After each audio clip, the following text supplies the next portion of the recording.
We ended the action in chapter 28 last video. Russia was about to be surrounded by the German pincers. The head general of the Russian Second Army, General Samsonov, seems to grasp this. He begins chapter 31 by suggesting to himself in German, "Es war die höchste Zeit, sich zu retten." It is high time to rescue myself. Yet Samsonov was paralyzed. He could neither achieve a clear grasp of the overall situation of his army, nor devise a resolute course of action. He goes to take counsel with himself when he feels something somewhere deep in his mind split apart, become detached. Things that had formerly been wedded together. He feels an imperceptible dislocation.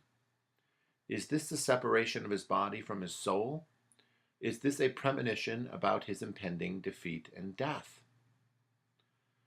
Samsonov enters into devout prayer. Prayer as a kind of hunger that must be satisfied, and for which there is no substitute. That kind of prayer, Samsonov recalled, always transformed him and fortified him. He prayed for Russia, not his reputation. He prayed for clarity and for the ability to make the right decision. As he prayed, he seemed to float into union with powers above and to give himself up to their will. If it should please the Lord to intervene in the course of the battle, as according to legend had happened more than once in days gone by, a miraculous victory would be won, despite all the petty failings of sinful men. Thus is the thinking of Samsonov, and no matter how much we might admire his piety, one must be worried about the fatalistic attitude that might prevent him from escaping on the one hand, or from fighting on the other hand. Certainly the Germans were not fighting sola gratia or sola scriptura. Samsonov sleeps and is visited by an angel who foretells his death on the very feast of the Assumption, the death of the Virgin Mary. Samsonov is awakened by gunfire and shakes off the pious stupor and again becomes the commander. He decides to move his headquarters forward, toward the gunfire, toward the action, toward General Martos, the only un-Russian and the best general of the bunch under Samsonov's command. Samsonov cut himself from the larger headquarters and reluctantly takes 7 staff members toward the fighting. Samsonov's operational command of the Second Army dwindles daily. At this point, Solzhenitsyn interrupts the narrative of the story to present a history. This is chapter 32. The history takes the Germans and the Russians into account.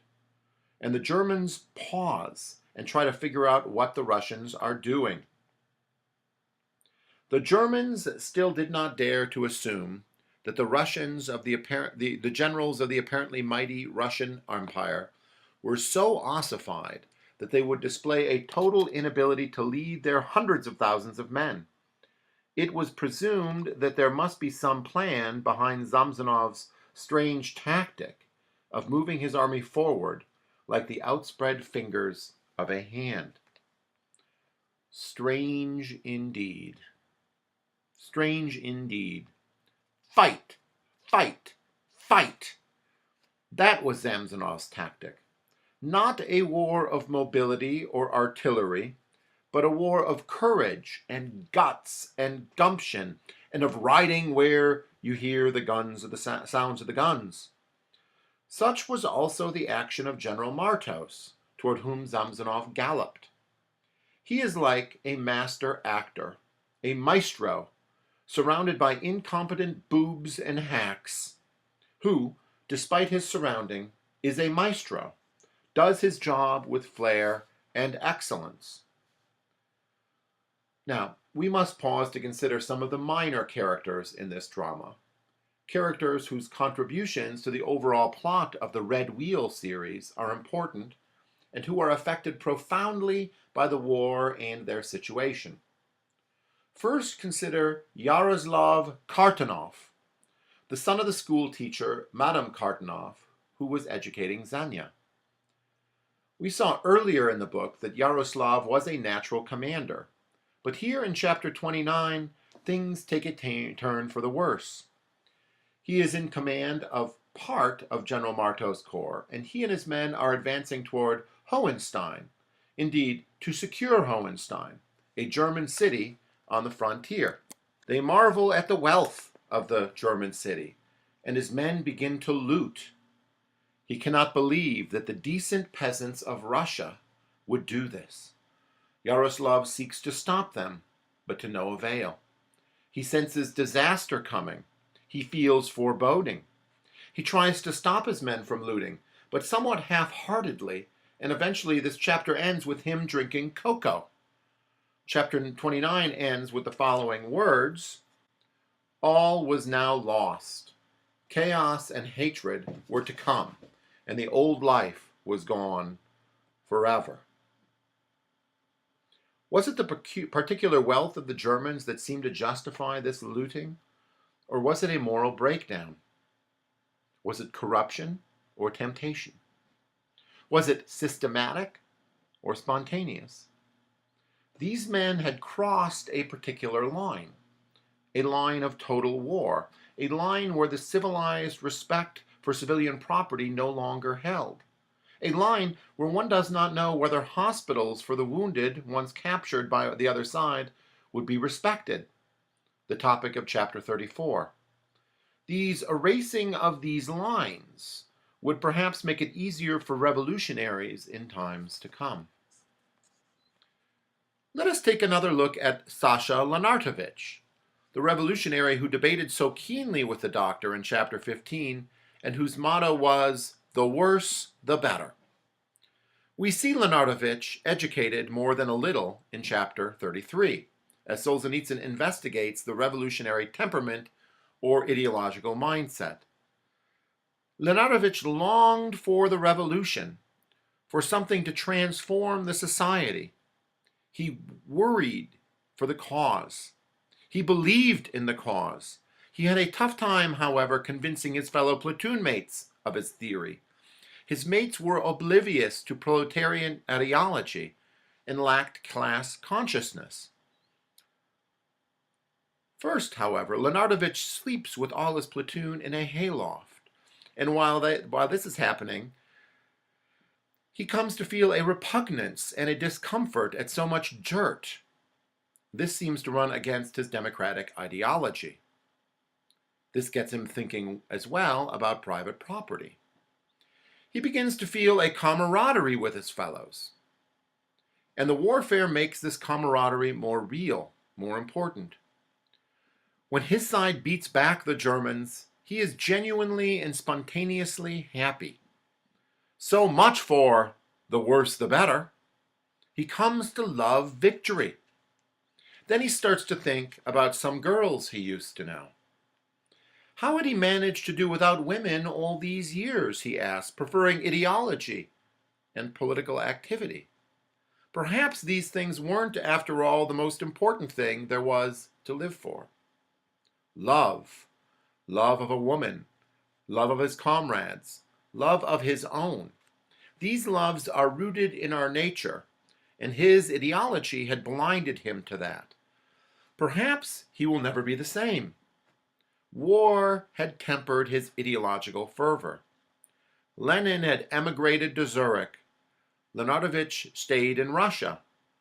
And that makes a difference and reflects a difference. Next, we will turn to an analysis of Vortenstev and Samsonov and how they are handling the debacle around them. Samsonov handles the defeat with pre-modern, stiff upper lip and without much forethought, while Vortenstev seeks to right the wrong, to be responsible. The key here is the contrast between Samsonov's pitiful attempt to inspire the men as they retreat, as seen in chapter 39, with Vortenstev's successful speech to the men in chapter 36. Vortenstev thinks about how he will try to inspire the men. He considers appealing to honor, but from the perspective of his men, that would only be an incomprehensible piece of aristocratic fiddle-faddle. None of the men would care about geostrategic matters. They could fight for the Tsar, but Vortenstev thought that there was no eternal Tsar, only the incompetent on the throne, and he could not in good conscience appeal to their loyalty to him. Could he appeal to God? No. That would be blasphemous and intolerably hollow. It was not a matter of supreme importance to the Almighty whether or not a German town in Russian hands would fall to the Germans. Perhaps he could appeal to the fatherland, but he was worried that these peasants had no concept of the fatherland beyond their own church steeples in their local districts. None of this would work. Not honor, not strategy, not czars or tsardom, not God, not the fatherland, not Mother Russia. If not these, then what? He looks at the men and appealed to their love of one another and their need for one another. Hear his speech. Men of the Eastland Regiment, you have been through more than enough in the last few days. Some of you have had time for rest, some haven't. But look at it like this. The others, half your regiment, have laid down their lives. The chances are always unequal in war. That's what wars are about. And what we ought to be thinking about of now is not how to get ourselves out, but how we can avoid letting our comrades down. Then he pauses to think about how much he should tell the man about the overall situation. Regulations in the Russian army forbade him from doing it, but he knows that the only way to appeal to rational creatures is through their reason and their heart. Self-interest mingles with the public good, and that can be seen only through a heightened sense of self that he will take a part in building up. So he continues. The center core of the army is about to be smashed to pieces. The generals have bungled it. All our generals are either fools or cowards. So it's up to you peasant lads to get us out of this mess. Isn't it selfish to save ourselves at the expense of others?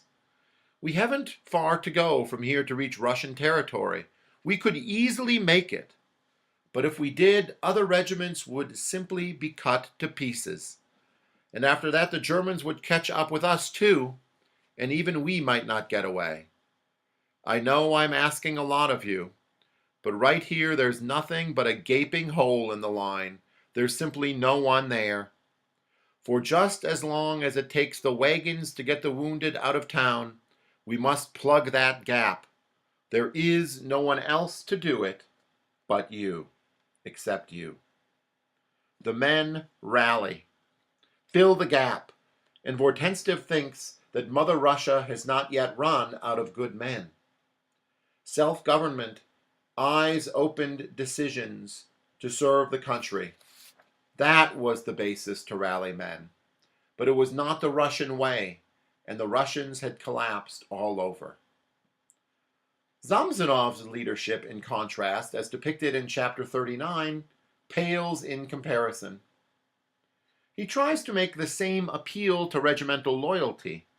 He begins his speech, men of the Narva Regiment, just as Vortenstev had begun men of the Eastland Regiment.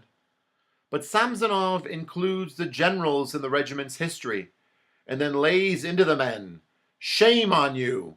You have sworn allegiance to your colors. Look at them. Remember the famous battles of honor, of which those standards were adorned with eagles and with the cross of St. George. Then he pauses, not remembering what he was going to say. Notice that he appeals to honor, to history, but never to the immediate interests of the men and their connection with the public good. Never to the mingling of their interest and their fighting spirit. His speech is pitiful, and he is as exhausted as the bromides that he spouts on behalf of a dying regime. Chapter 39 ends with the encirclement conducted by the Germans of the Russian army. In the last words, we see General Samsonov is alive, but his army was dead. Then, in chapter 40, Solzhenitsyn laments the fate of the Russian regime, is revealed in this first battle. And he surveys just one of the generals, General Kryuyev, who represents all that is incompetent in the army and all that was sick in the regime. There are others.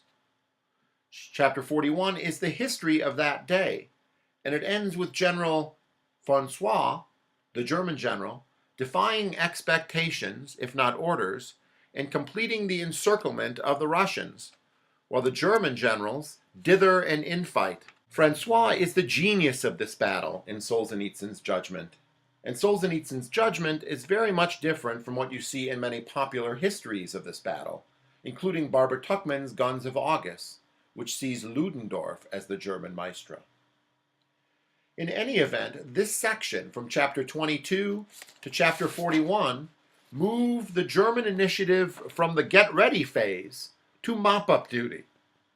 It is all over at this point for the Russians, and Solzhenitsyn returns to a discussion of some of the civilians he introduced at the onset of the book next. The battle is over, but the regime has yet to fall. It isn't mop-up duty yet, at least not for the Bolsheviks.